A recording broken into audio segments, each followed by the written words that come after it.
Teenage Mutant Ninja Turtles 3: The Manhattan Project was released on the NES in 1992.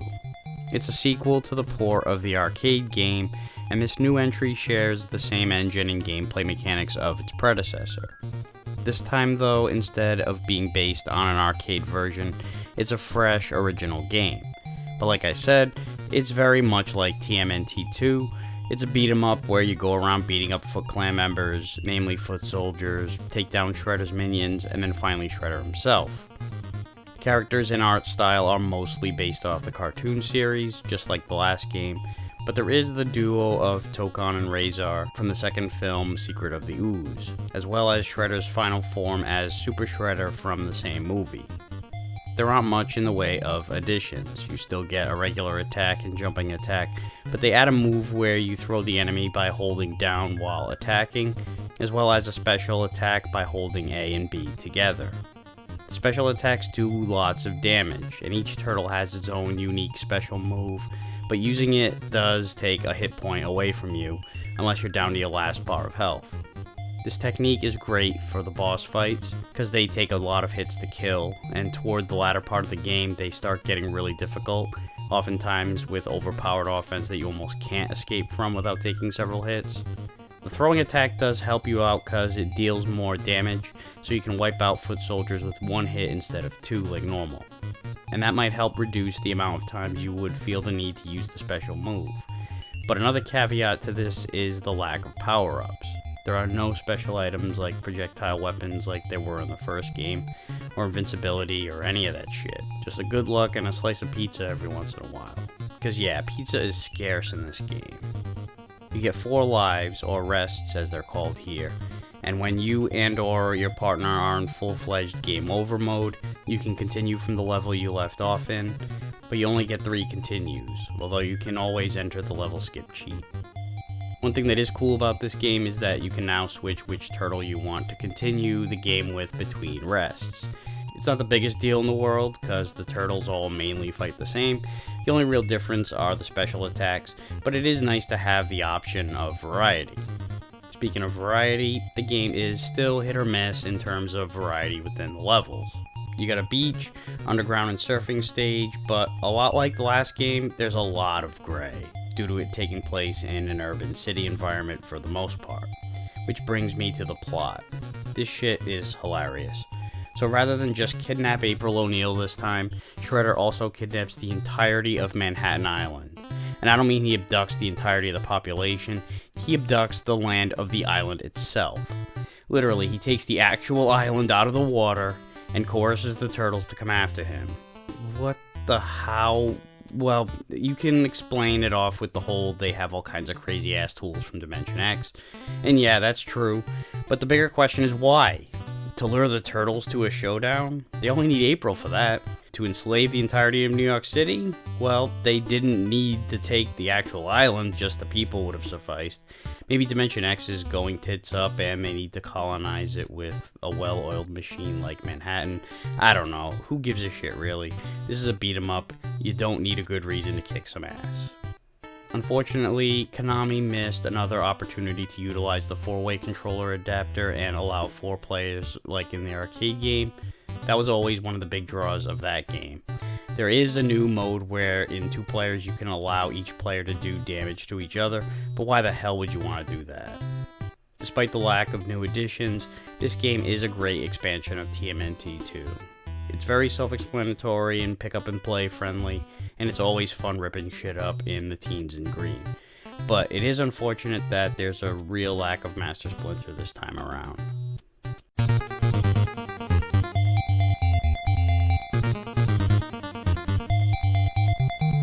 So the game starts off with a cutscene of the turtles on vacation in Florida when they check in on April's news report, just in time to see the breaking news of Manhattan Island, plus April being kidnapped by Shredder, and the turtles head out to serve justice. Scene 1 takes place on the beach, so it looks like Shredder's been monitoring the turtles cause a bunch of foot soldiers conveniently attack them during their vacation, right as the kidnappings happen. Talk about being well coordinated. You'll start out with some regular garden variety purple foot soldiers who just do the standard hand-to-hand fighting. Right after, you'll deal with some yellow soldiers that throw sand at you. It's short range, so do jumping attacks on them. Then you'll run into the burgundy guys that throw ninja stars, so jump over their attacks or deflect them with your weapon. Watch for these signs in the background, as they'll drop onto you to reveal some foot soldiers hiding behind them. Then as you walk southbound down the pier, some more surprise foot soldiers will smash up through the floor, so stay to the right to avoid it and wipe them out. Then a bunch of booby-trapped planks will break in the floor. Stay in one of the gaps between the pits and wipe out the foot soldiers that emerge after. Right after that is the boss battle with Rocksteady. He has a very similar attack pattern as he did in the last game. He'll throw kicks, charge, and fire off his machine gun, sometimes in the air to fend off your jump kicks. Stay back when he charges, take a couple swipes at him when he's close, and back away to avoid his close combat. After about 100 hits, you'll take him out, get on a surfboard, and it's on to scene 2. So the plan is to surf all the way from Florida to Manhattan, so this is going to be a long trip, but thankfully you'll have these jetpacks on your boards. Unfortunately, so do the foot soldiers. You've got regular ones and then some star guys. There's not really anything different about how you maneuver yourself on these boards versus just walking around. You don't have any special moves with the boards or anything like that. So this is really just an aesthetic. Then you'll get a wave of these dolphin-like foot soldiers that dive out of the water in a line. Let them jump over you or use your special attack to wipe out a group of them. Then you've got these flying things that pop out of the water and fly towards you. Knock them out of your way. Speaking of flying things, these guys will show up in these machines firing down at you. Try to get away from their line of fire and jump kick at them. You'll then transfer to this surfaced submarine where you're back on regular foot. Just watch out not to slip off the side or you'll lose a hit point. This gun will pop up and fire in 3 directions. Be mindful of it as you fight the foot soldiers. It sends fireballs that'll char you up pretty good. Take out the gun, along with this other gun that fires off a few shots consecutively, plus the foot soldiers. Soon after, you'll meet up with these white soldiers that wield swords, and these sky blue punks that toss knives. It's basically the same as the stars, except they throw 2 at a time, one in the air to thwart your aerial attacks, so either step out of the way, or stand back and do a jump kick to get between the knives and then attack them. Soon after is the boss fight with Ground Chuck. He'll throw some punches and then do a charge similar to Rocksteady, except he's faster, and goes back and forth a few times. And he'll get stuck for a couple seconds. Get some shots in when he's in this state.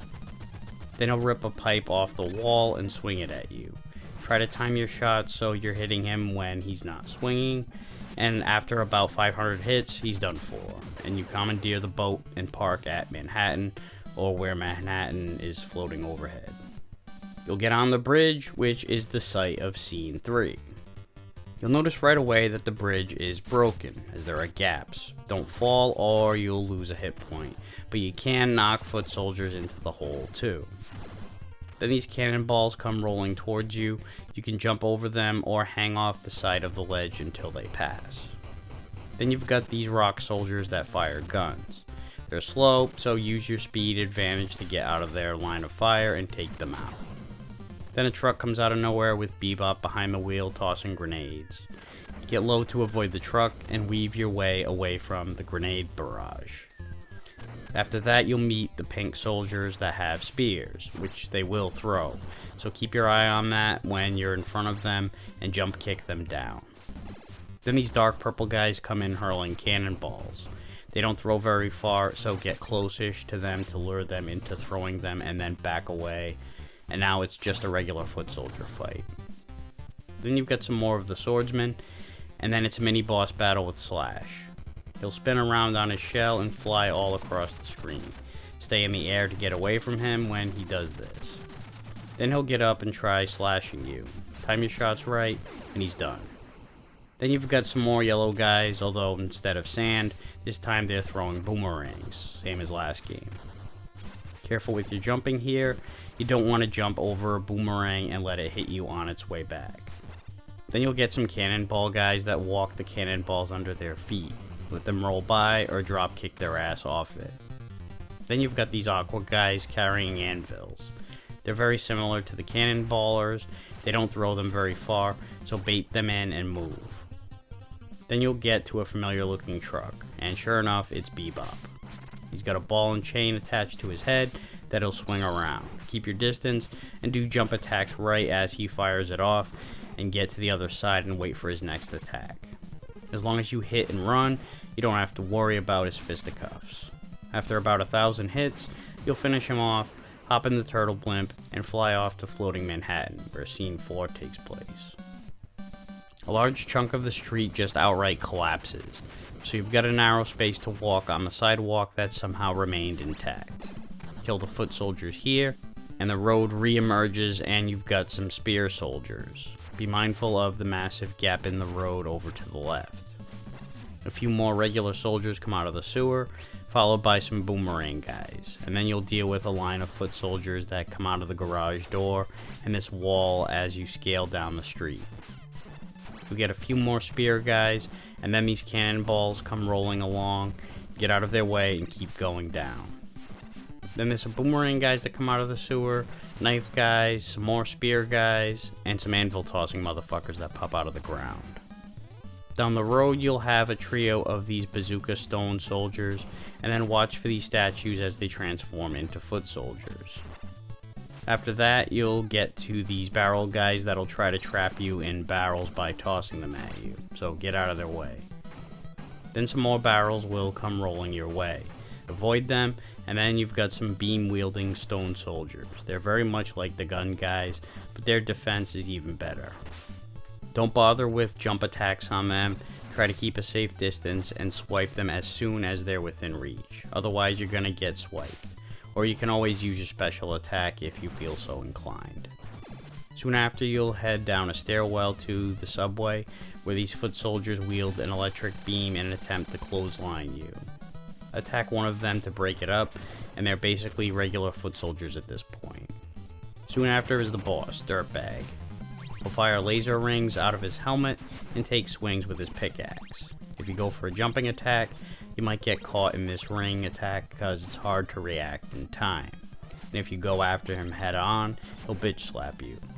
Keep a safe distance so when he sends his rings after you, you have time to get out of the way. And then unleash a kick attack when his rings run out. And you can get a few shots in a row like this.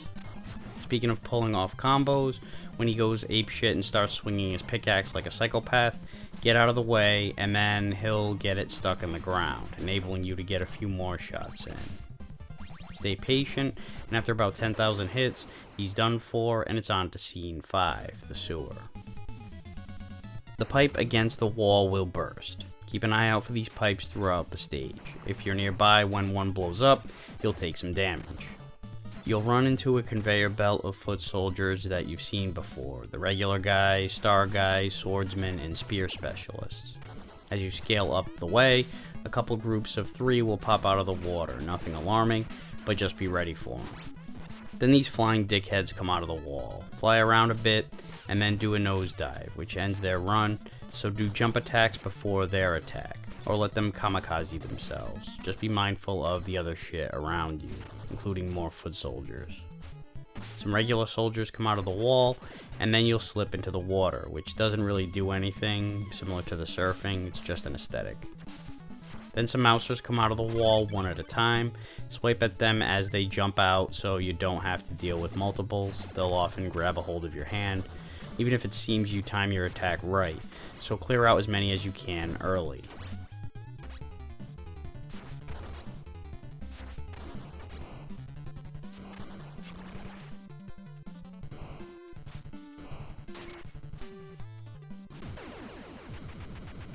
This is where you'll start dealing with the bursting pipes.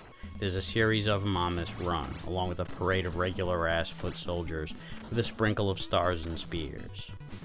You'll go through a door, and holy shit, there's actually a slice of pizza here. It's much needed too, cause the boss battle is next, and it's Leatherhead, who's a pain in the nuts. He'll fire a spread shot of 3. Shift out of the way, but watch the edge. If you slip off, you'll take damage. Once you get lined up, give him a quick hit, but get the hell out of the way immediately, cause he'll give you a quick swat with his tail. You can hit him with your jump kicks if you're accurate, but you gotta get out of the way quick, cause he'll counter with one of his spinning tail whips immediately. The main move that really fucks you up is his choke slam. He'll charge at you with the speed of the Flash, grab your throat, and then slam you down. You have no way of escaping this. If you're too close to him, he'll be all over the place. But if you manage to get to the opposite side of the screen as him in quick fashion, he'll abort the move.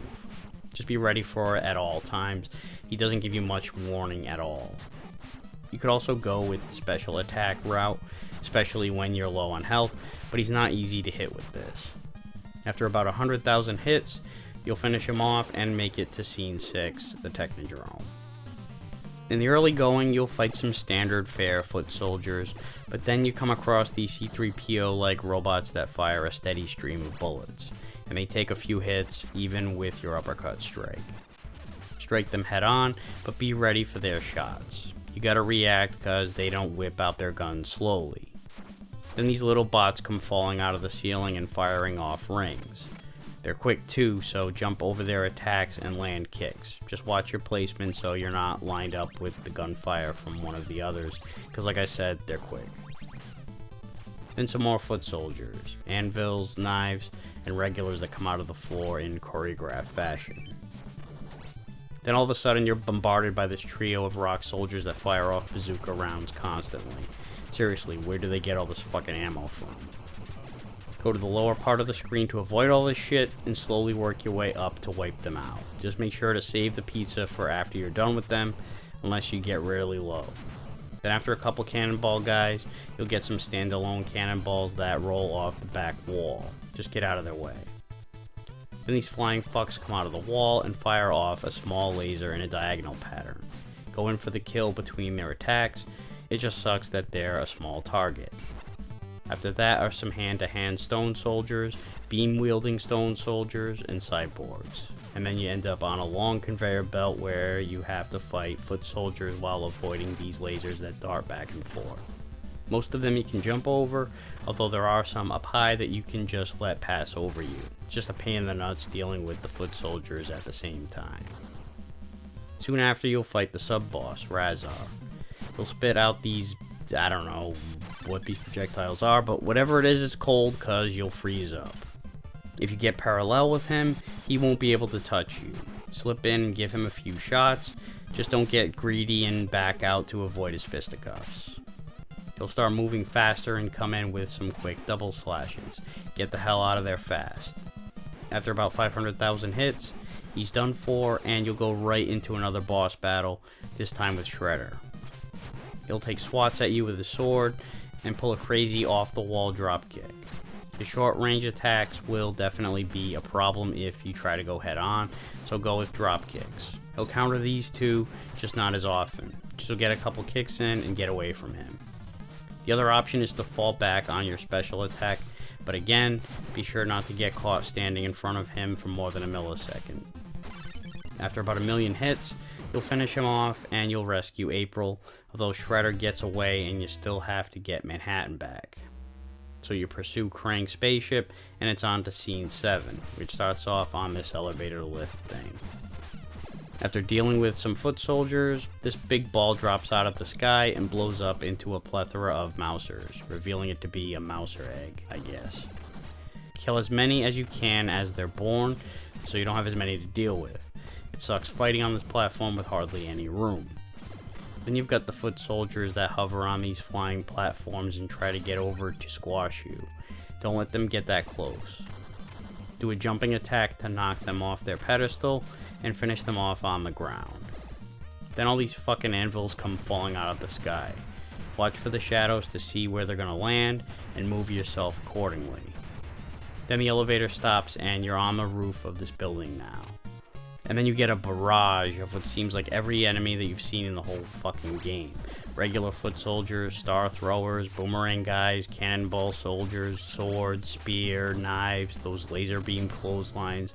All the hits on one box set, plus bonus tracks featuring the stone soldiers, hand-to-hand, beam-wielding, laser guns, and bazooka. Then you come across a Foot Clan neon sign. I guess they're opening up a diner. but you end up fighting Toka instead. He'll use his shield to block off your airborne attacks. You want to be at a safe distance, just enough to reach him and get out of the way.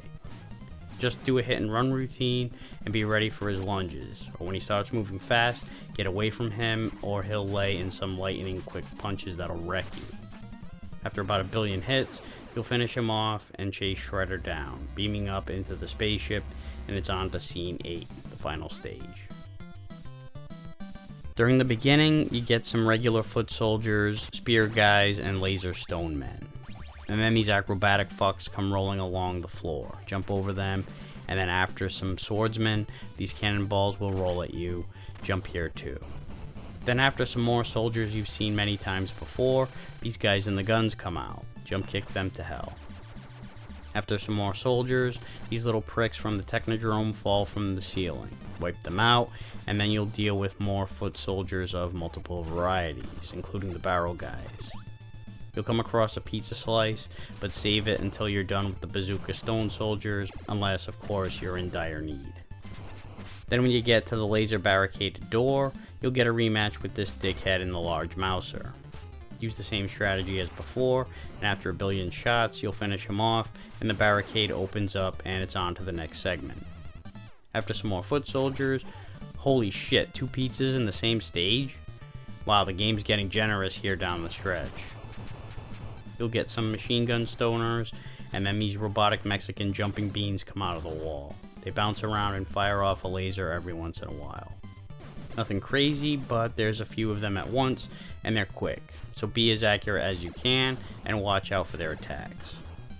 Then after another greatest hits package of foot soldiers, stone soldiers, and cyborgs, etc., you'll get some more robotic jumping beans. Eventually, you'll reach another barricaded wall, and Krang emerges from the portal in the background. He'll send a rainbow of missiles. Get out of the way and move continuously, because they'll follow you. Although if you get up close to him, you might be able to freeze up his heat-seeking ability somehow, and you can land continuous shots. He'll also fire off his hand. It's very quick, so be on the lookout for it and try to react. A good reason not to get too close to him for too long in an attempt to get your multiple shots in. Another reason not to go straight up against him is he'll activate an electrocution function that'll zap you. It's bullshit. After a while, he'll split his body in half and the legs will run all over the room back and forth while he comes after you with a mallet. Give him a few drop kicks and back away cause you'll need to be ready for his mallet swing or the laser beams he fires out of his eyes. Just keep your eye out for the legs. You don't want to get kicked. He'll eventually reattach his body and go back to the original attack patterns. Keep this going, or rely on your special attacks if you so choose. And after 1 trillion hits, you'll defeat him, he abandons his body, and takes off through the portal in brain form.